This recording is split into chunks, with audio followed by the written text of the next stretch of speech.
My name is Michelle Kennedy. Just an ordinary mom you might see anywhere. I'm not particularly striking, or do I have any deep hobbies? To anyone looking, I'm just another mom from the neighborhood with a normal family life.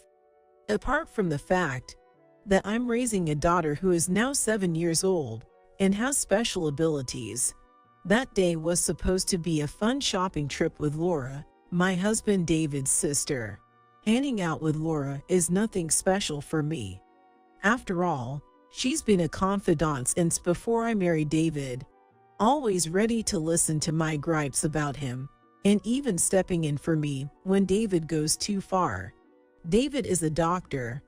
He's not a typical hospital or private practice doctor, but one who's been turning heads globally since his med school days with his research papers, often hailed as the future of American medicine at conferences. It's not uncommon for friends and colleagues to envy me for snagging such a husband. Even my parents and relatives were like that. David, being a doctor, and an outstanding one at that, received quite a bit of flattery. Whenever I talk about David, no matter to whom, responses like "I think that's something Michelle should just put up with," or "well, your husband does support you through his work after all," are common. They only see him through his medical achievements. Laura is perhaps the only person on earth who looks at David and me fairly. We met about a year after I started dating David. About a decade ago now, Laura remains remarkably powerful and always seems to have my back, just like she did back then. Now, shopping with Laura has become a monthly ritual, and we always plan our next outing before we part. Laura once described that natural sense of schedules falling into place like this. It feels like visiting the dentist. After all, those folks seem to set up the next appointment under the guise of necessity, don't they? I don't take such comments from Laura as sarcasm. That's just how she is. There's a refreshing lack of forced concern between us. Our meeting spot was a large department store in the downtown area. The department store across from it is part of the same chain, connected by walkways on each floor, making shopping very efficient, which is why we often go there. After shopping for fall clothes with my daughter Kathy, we decided to head to a cafe. I prefer a cafe where I can eat pudding. When I suggested to Laura a cafe where we could enjoy pudding, prompted by Kathy, Laura responded cheerfully to Kathy with a warm smile reminiscent of grandparents seen only during summer vacations, agreeing happily. According to Kathy, soft pudding either skimps on egg yolks or adds something unnecessary. So when she refers to pudding, she means the firm kind. She calls softer pudding as pudding-like sweets. As a mother, Kathy often says things I'd rather not let others hear, and she's very logical about it. Kathy also criticizes me with a level of detail not even a grouchy old man would. Mom, it's not can eat, it's can be eaten. Laura just kept smiling warmly. The cafe had a retro vibe, a rarity these days as it still allowed smoking. Filled with the sense of coffee and lingering tobacco smoke, we sat at a table for four, and Kathy immediately started a long discussion about the menu. Hey, Mom, this menu is really nice. I thought places like this didn't care much about paper quality. Usually, it's just 200 pounds with clumsy text, but this is 400 pounds, and not just offset printed. They use letterpress for the logo and the shop name. It seems like the pudding will be good too. I didn't understand what Kathy was talking about. All I knew was that she didn't like the paper used in menus at other cafes we'd been to, but she liked this one. Laura ruffled Kathy's hair with a boyish grin, a different expression from her earlier warm smile. As usual, I vented to Laura about David, feeling my frustrations wash away like organic waste finally clearing from a chronically clogged drain. David, in his way, used me as a sort of artificially created ally, much like the controversial former government official who once remarked that women are birth machines. The complaints I share with Laura mostly revolve around feeling unloved by him, especially lately. While there's no physical violence, his attitude can be appalling at times. Kathy doesn't seem interested in our marital discord, as she was overwhelmingly praising the pudding she'd been looking forward to. Wow, this shop uses about 2.5 egg yolks per serving of pudding. The milk is simmered long enough to have no off flavors, making it very smooth. It looks like it's made with brown sugar, but this is actually raw sugar. Despite its color, it has no odd aftertaste. Laura doesn't see Kathy as just any 7-year-old girl. That means it's delicious, She said, winking at Kathy with a slight tilt of her head, seamlessly, and without any hint of discomfort. I thought it was going to be a fun holiday like always. Yes, it certainly was a fun holiday. But something felt off. A very faint gravitational pull on my heart was trying to hold me back, but I just couldn't notice it at the time. It happened exactly 1 week later. Laura passed away suddenly. Laura, who looked so healthy and never seemed her age because of her vitality. I received the news around 8 p.m. after work. The call was from David, and it was a tough one. David had lost his father when he was young, and his mother, still alive, was now living in a nursing home. So, the news of Laura's death could only have come from David. When I happened to take the call, Kathy and I were in the middle of bringing in the laundry, so the news immediately reached her too. Yes, that's the only way I can describe it. It just reached her. Because before I even had time to think about how to tell Kathy, she had heard it herself. Did something happen to Laura? Had my voice carried over the phone, or did my expression give it away? Either way, Kathy had found out. And before I even hung up the phone, she had already started crying. It was a complicated feeling. I definitely didn't want David to become distraught or panicked. But for some reason, I was upset that David relayed Laura's death so matter-of-factly. As a mother, I may not score well, but seeing Kathy cry first made me feel like my own sadness was somehow allowed, and the surprises kept coming. I couldn't accept the sudden news of Laura's death, but that wasn't all. I couldn't accept it at all. How could Laura, who had been so lively just before, have passed away? The call from David conveyed that Laura had been chronically ill and had been living with an illness for a long time. Of course, I couldn't accept that either, but Laura, my greatest ally, was gone, and I was dealing with David, my greatest adversary. I couldn't ask about Laura with genuine feelings from David. Besides, even if I did ask, I wouldn't understand the medical jargon he'd likely respond with. That's just David. He would choose words that are difficult to understand on purpose.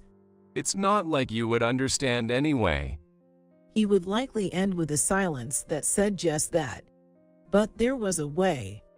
I could ask the doctor for the diagnosis. I contacted the doctor who had issued the diagnosis and headed to the hospital without David knowing. There, even more shocking facts were revealed. The cause of Laura's death was not clearly understood.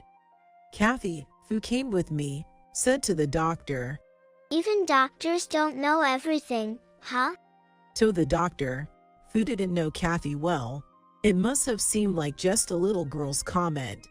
The doctor leaned in from his slightly taller chair and said, Even your dad doesn't know some things, Kathy.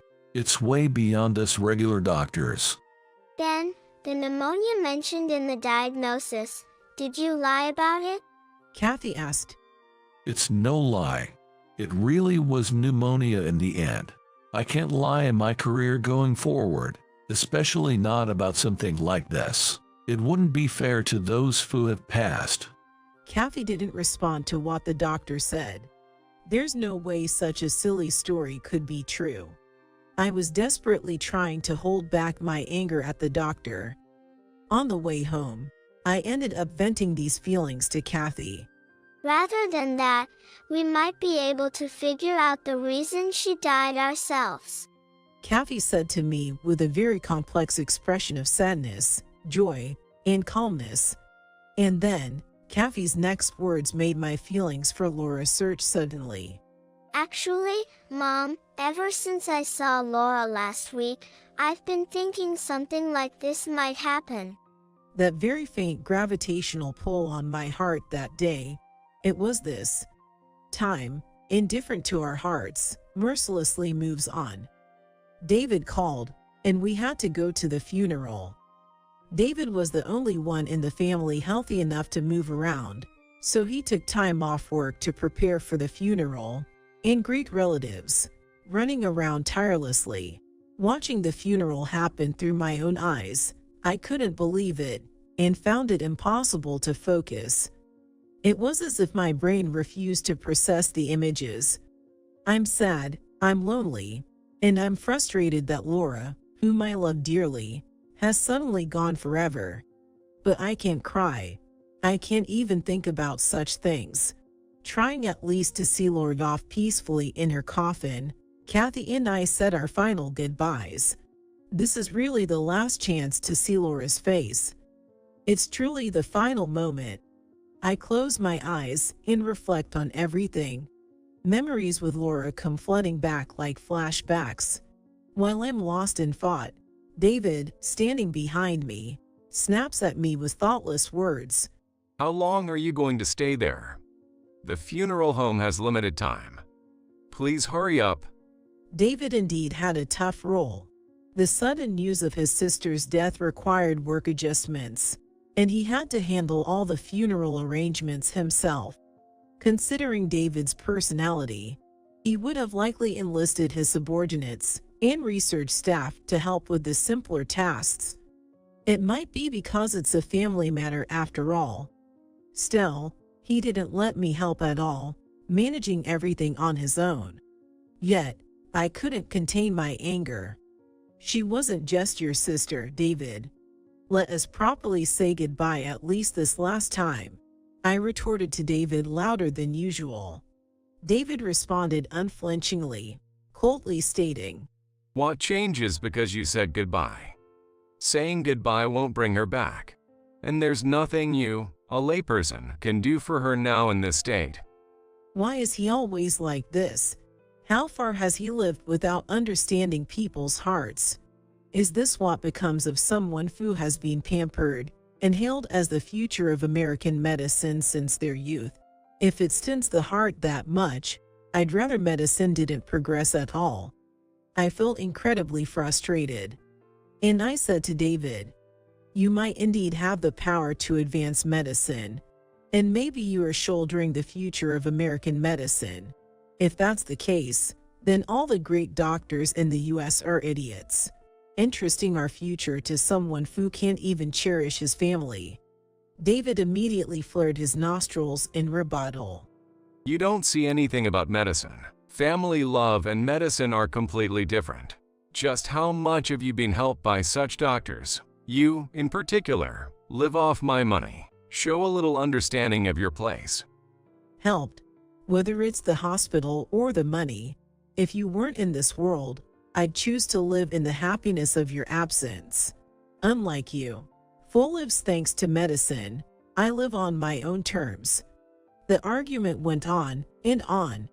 My personal grievances as a human and David's medical opinions never intersected, and the argument continued. It was Kathy who ended this argument. We don't have time, do we? Kathy's clear, unobstructed voice created a silence as if no one else were present. Although Kathy had been silent and seemingly apologetic all this time, I truly felt sorry to have her in such a situation as a couple. I just couldn't tolerate David's attitude anymore. Kathy stepped between us and let David continue the funeral. With an awkward cough and a look of dissatisfaction from David, I made my final farewell to Lori. Then, something I hadn't noticed before caught my eye. A notebook. The cover of the notebook, as thick as a dictionary, had a title made up of various characters, triangles, squares, and alphabets. Of course, I couldn't understand what was written on it. Laura had a hobby of writing incomprehensible notebooks. She's been doing it for about 5 years. David said, speaking as if he couldn't understand it himself, to no one in particular. The title was indeed confusing, and so was the content inside. It was filled with lines and characters that seemed like a mix of multiple languages, making it even more incomprehensible. Kathy looked at the notebook and said, I see. This is a diary. I was shocked. No matter how smart Kathy is, she simply can't grasp the essence of this. That's what I was thinking just before Kathy spoke. She then whispered, barely audible next to my ear. It's encrypted. After that, Kathy read from the first page to the last at a speed reading pace. As she did, my heart rate increased, matching her speed. Could this slowly unravel the mysteries about Laura? Could Kathy, known as a genius girl to the world, solve all these mysteries? I imagined Kathy as the protagonist of a detective anime, eagerly waiting for her next words. Contrary to my beating heart and anticipation, Kathy was silently crying. "Kathy?" I asked as I looked into her face. It's nothing. That's all she said, holding onto that dictionary-like diary without putting it back in the coffin, clutching it as if it were precious. Her expression seemed a bit irritated with me. After we closed the coffin lid and sold off outside, the relatives and the acquaintances started heading back to the funeral home. That was when it happened. Kathy alone did not return to the funeral home, but quietly walked in the opposite direction. I didn't miss it and followed her. At that moment, I still didn't understand the meaning behind Kathy's tears. I thought it was just the sadness from Laura's death overwhelming her, but it was completely different. When I caught up to her, I asked where she was going. To the police. She answered matter-of-factly. Though I couldn't grasp why, there was no point in me guessing. I decided to first listen to her reasons. I've had this feeling from the start, but I couldn't connect the dots, and I've been thinking about it for a long time, Kathy said, and I couldn't see the destination of her farts, unable to even begin to process them. She continued, but I can't tell you everything right now, Mom. And it's better if I go to the police alone. Of course, I asked her why. Because if a little girl goes to the police crying, they'll listen sooner. Police might suspect a crazy adult, but they can't ignore a panicked little girl. Definitely not.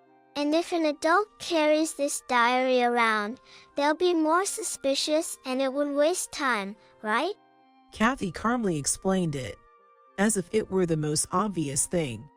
Though I felt uneasy about letting Kathy go to the police alone, her next words made me see her point. Kathy gave me instructions. There's something I need you to do, Mom. Make sure no one leaves until I return to the funeral home with the police. Only you can do this. With that, Kathy ran off toward the nearby police station, clutching Laura's diary. Don't let anyone leave. Maybe there was someone at the funeral home related to Laura. Or was the perpetrator's name written in the diary? If so, she could have just told me the name.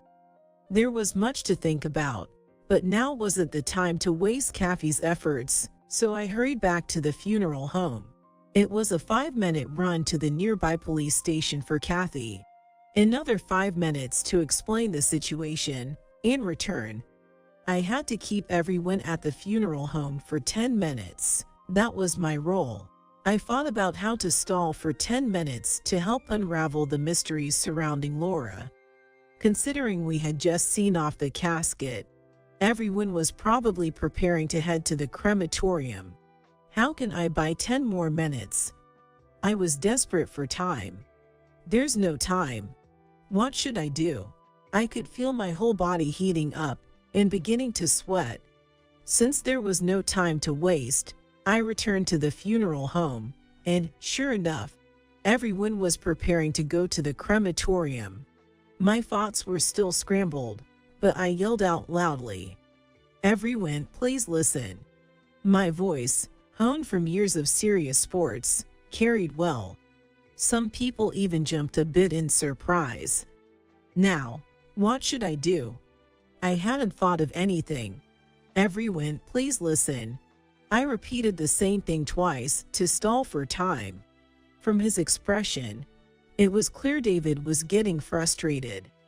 After a brief silence, I blurted out the first thing that came to mind. "It's serious. My daughter Kathy is missing. Has anyone seen her?"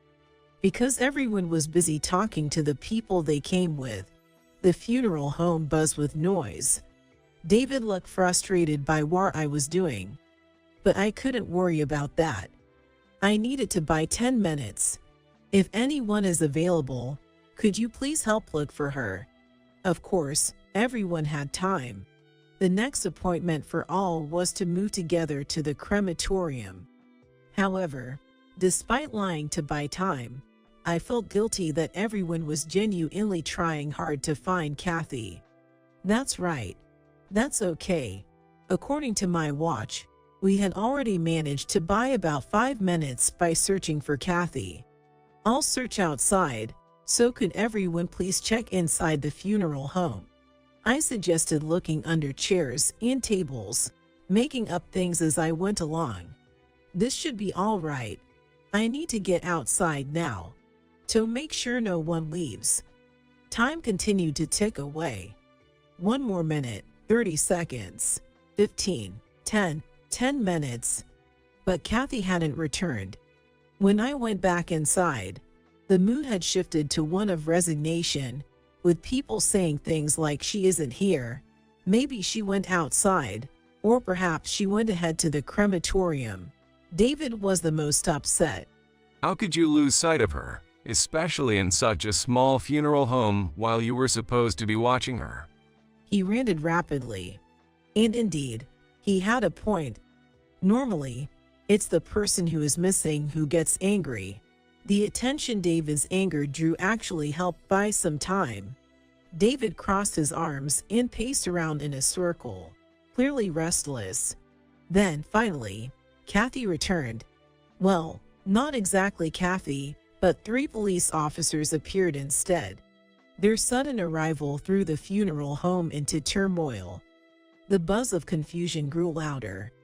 David, frustrated by a lack of control over the situation, asked, "What's this about?" His tone was like that of a young man being questioned by the police. It was understandably a tough situation. Feeling somewhat sorry for David, I was stunned by what the police officer said next. "Are you David Kennedy? We'd like to ask you some questions. Could you please come to the police car outside?" What? David? That was undoubtedly my husband's name. I don't understand. What does this mean? David's mix of anger and confusion was evident. Overcome by the police's persistence, or perhaps just wanting it over with, David reluctantly got into the police car. The people in the funeral home were completely bewildered, standing in stunned silence. When Kathy returned, the diary was not with her. Before I could express my frustration, everyone around who had come to the funeral home was relieved and happy to see her. Some were even stroking her head with concern. Kathy wasn't confused by such things, of course. She probably knew I had only a few ways to stall them. Then, Kathy made a speech to everyone at the funeral home that lasted about 5 minutes, bringing this incident to a close. It was also sudden and unexpected. Ladies and gentlemen, I believe my mother has caused you all some inconvenience. First, I am sorry for that. This was something I asked my mother to do. Please forgive her. Some smiled fondly at Kathy's awkward formal speech, while others were surprised by how she started speaking. I called the police. Why? Because it turned out that Laura we thought had died had a perpetrator behind her misfortune. Kathy had already solved the mystery surrounding Laura. With tears in her eyes, Kathy continued, and the funeral home was wrapped in shock, no one uttering a word. It was my dad. What? David? It was like a scene straight out of an anime. Kathy then explained everything about the recent upheaval. First, the shocking truth: Laura was not actually dead. It seems Laura overheard David talking about a drug he was developing on his phone while visiting her mother-in-law's nursing facility. The conversation was about someone requesting him to develop a poison. After that day, Laura began keeping a diary, filled with things that no one else could understand. It was about 5 years ago. The developed drug induces severe lung issues and breathing difficulties upon consumption. But symptoms resolve after a few days, making it seem like a severe cold. Once David realized Laura knew about this, he drugged her. And then he made it look like Laura had died from illness. Due to a pre-existing lung condition, Laura's symptoms were severe enough that her pulse could not be detected. The doctor who made the diagnosis was relatively inexperienced and not yet fit for such a role, chosen by David for this reason. Kathy noticed 3 suspicious things about David. First, when Laura winked closely at her last week, she didn't think much of it at the time, but the frequency made her suspect various possibilities. One being Laura's peril. The diary mentioned she didn't tell us directly because she wanted to prevent harm to Kathy and me. Next, when she spoke with the doctor who treated Laura, he said, even Kathy's dad wouldn't know. And David firmly stated, I don't know, which she found odd. The final straw was the recent events. According to the diary, Laura had never shown or mentioned the diary to David.